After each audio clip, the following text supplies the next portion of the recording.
pemirsa, bersama kami di acara talk show kami. Di sini kita telah bersama narasumber kita, Mbak Nila Sari. Hai Mbak Nila. Halo Mbak. Bagaimana kabarnya? Alhamdulillah baik Mbak. Mbak sendiri gimana? Alhamdulillah baik. Di sini boleh nggak nanya-nanya dikit Iya, tentang boleh. sementara laboratorium? Iya Mbak, boleh.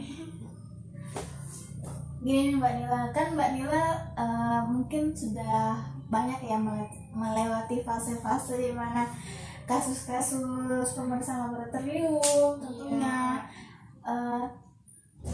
Mau nanya nih seputaran tentang alkohol ya. Alkohol itu benar nggak sih berpengaruh pada fungsi hati? Alkohol yang Mbak berpengaruh pada fungsi hati.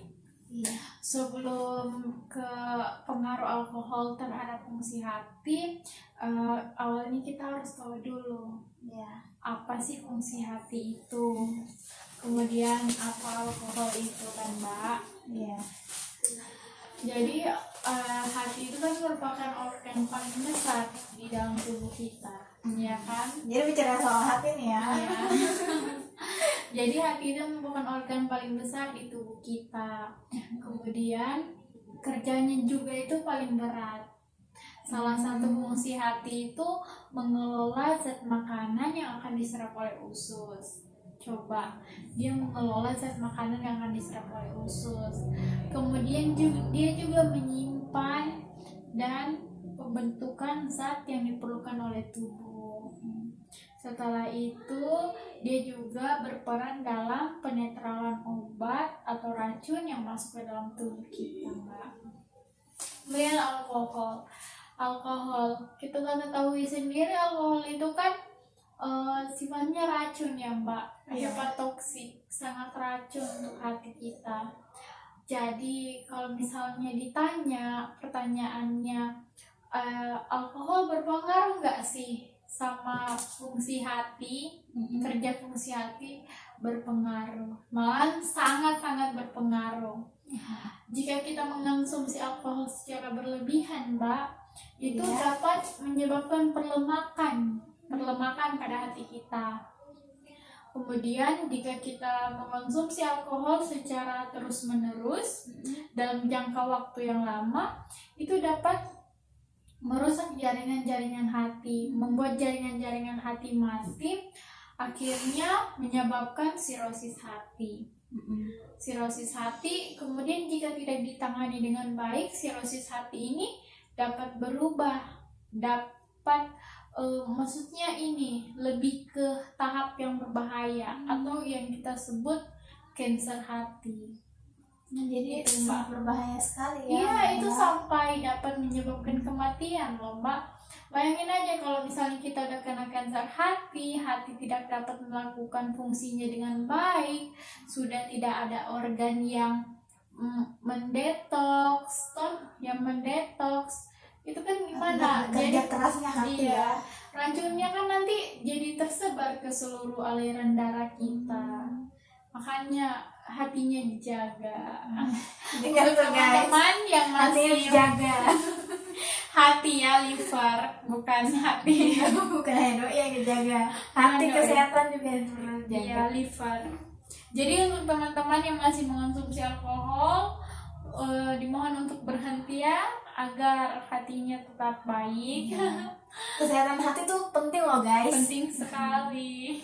Terus nih Mbak Nila, Iya. selain untuk mengetahui ini toh, untuk memonitoring orang yang kena kelainan fungsi hati akibat alkohol tuh gimana sih Mbak? Untuk mengetahui atau memonitoring ya, orang yang terkena kelainan hati atau trouble di hati. Jadi sebenarnya pemeriksaan fungsi hati itu ada banyak Mbak, ada beberapa lah. Salah satunya itu SGPT, SGOT, ALT, GGT, sama kolinesterase. Tapi kalau yang paling sensitif terhadap alkohol itu ya ini si GGT. Jadi GGT ini sangat-sangat sensitif terhadap alkohol. Jadi misalnya ada trouble di dalam hati kita kan, yang disebabkan oleh si alkohol ini, mungkin entah karena pengonsumsiannya secara berlebihan, maka kadar GGT ini akan meningkat, Mbak, gitu. Jadi lebih spesifikasinya di GGT ya, kalau ingin mengetahui kadar peningkatan alkohol. Iya, pemeriksaannya itu karena si GGT ini paling sensitif sama alkohol. Terus berbicara tentang GGT nih Mbak, apa sih GGT itu? Oh iya, belum dijelaskan tentang GGT. Jadi GGT itu ini merupakan, GGT itu sih singkatan dari gamma glutamin transferase. Jadi GGT ini merupakan enzim yang ada di hati. Ya. Tapi GGT itu kan enzim yang ada di hati, terus lebih spesifiknya itu terletak pada kanalisin sel hati, terutama sel epitel yang melapisi ductus empedu. Iya. Oleh karena itu GGT itu meningkat hampir pada semua kelainan hepatobilar dalam parenkim hati. GGT juga terdapat dalam retikulum endoplasma hati. Oleh karena itu Mbak, aktivitas GGT ini akan meningkat 4 kali lipat pada pasien yang menerima obat penginduksi enzim seperti warfarin, fenobarbital, dan fenitol. Selain itu kan ini GGT paling banyak tadi ya yang saya jelaskan, paling banyak terdapat di hati. Dia juga terdapat di ginjal, di pankreas, kemudian di jantung, dan di berbagai tempat, Mbak. Gitu ya Mbak. Iya. Jadi ini Mbak Nila, selain untuk memonitoring nih adanya kelainan pada fungsi hati pasien, terus dalam pemeriksaan GGT itu fungsinya untuk apa aja sih? Jadi misalnya pemeriksaan GGT itu dapat, jika kadar GGT meningkat, itu dapat menggambarkan itu kelainan hepatobilar, hepatoselular, kolestasis, infark miokard, payah jantung, kongestif, diabetes mellitus, dan pankreatitis. Itu Mbak. Jadi ini kalau misalnya nih GGT terjadi peningkatan, cara nuruninnya itu gimana selain mengonsumsi obat-obatan? Oh, jadi kan kalau mengonsumsi obat-obatan itu harus pasti dengan resep dokter ya Mbak. Iya. Jadi pertanyaannya tadi selain mengonsumsi obat-obatan, bagaimana cara menurunkan GGT ya? Ya. Jadi sebenarnya cara menurunkan GGT itu, pertanyaan ini bukan cuma untuk pasien yang kadar GGT-nya tinggi, tapi untuk kita juga yang masih sehat. Karena seperti yang Bapak katakan, lebih baik mencegah daripada mengobati. Iya. Itu lebih ke ini Mbak, gaya hidup, terus makanan. Jadi makanan yang baik untuk makanan itu juga berpengaruh banget ya. Berpengaruh Mbak. Jadi makanan yang baik untuk apalagi pasien yang kadar GGT-nya tinggi itu, yang makanan yang baik untuk dia itu ini telur sama daging unggas.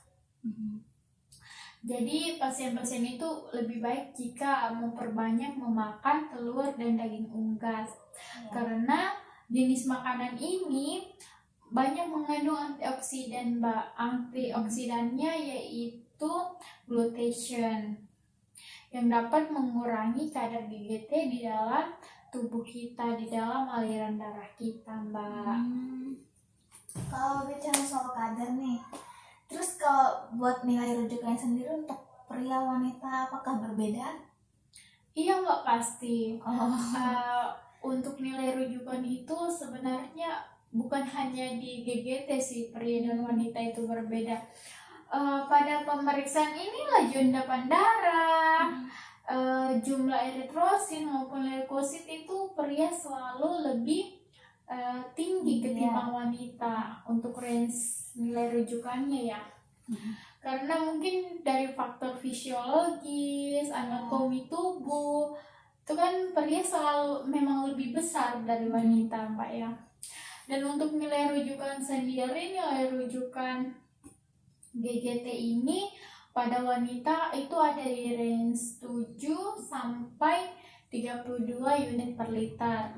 Sedangkan untuk pria itu ada di range 11 hingga 50 unit per liter. Terus kenapa sih Mbak kenapa kadar range nilai Berbeda? Ya, berbeda. Iya, itu seperti yang saya jelaskan di awal Mbak, karena mungkin dipengaruhi oleh faktor anatomi fisiologi tubuh. Kan kita ketahui sendiri faktor tubuh pria itu lebih besar dari wanita. Jadi setiap pemeriksaan itu bukan hanya GGT saja, tetapi mayoritas, bahkan mungkin hampir semua ya, kadar nilai rujukan pada pria itu selalu lebih tinggi ketimbang wanita. Oh, jadi tergantung ya gitu. Iya. Terus gimana nih Mbak Nila tentang teknik pemeriksaan laboratoriumnya? Oh, teknik pemeriksaan laboratorium ya. Untuk pemeriksaan GGT ya. Iya.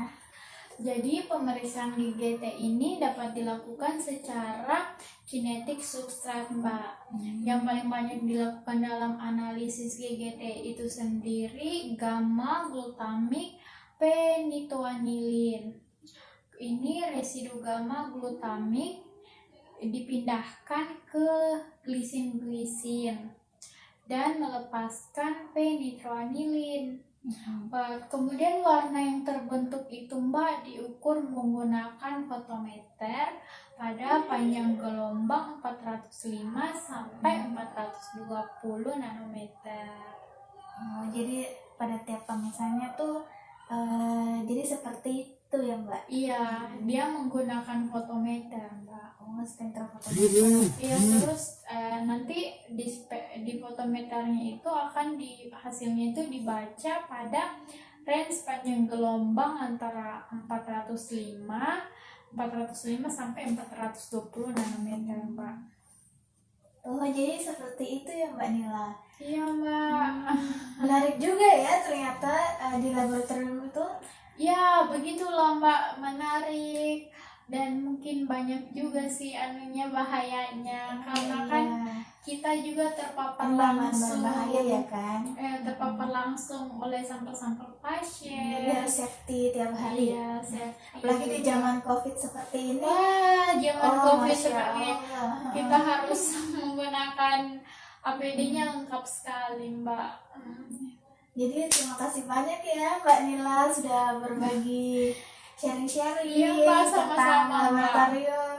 Lagi jadi nambah nih banyak ilmunya lagi tentang GGT. Amin. Semoga juga apa yang saya sampaikan dapat berguna untuk penonton. Amin. Semoga teman-teman dapat menikmati juga ya, dapat memahami materi yang kami bawakan dari Mbak Nila tentunya. Terima kasih Mbak Nila. Sama-sama Mbak. Terus gimana? Oke guys, jadi itulah sedikit paparan materi dari Mbak Nila, salah satu ATLM terbaik kami. Terima kasih. Semoga bisa bertemu kembali Iya, dan Mbak. sharing-sharing kembali. Semoga bisa bertemu Iya. kembali, membahas pemeriksaan yang lain. Seru juga loh bahas-bahas tentang ini, kita jadi tahu biarpun orang awam, orang bukan medis, tapi kan kita bisa berbagi kan. Ya, semoga ilmunya juga bermanfaat untuk Iya. teman-teman sekalian. Jadi seperti itu guys, terima kasih untuk waktu dan perhatiannya. Kami ucapkan terima kasih, dan apabila ada kekurangan, salah kata atau apapun itu mohon dimaafkan, dan terima kasih. Sampai jumpa.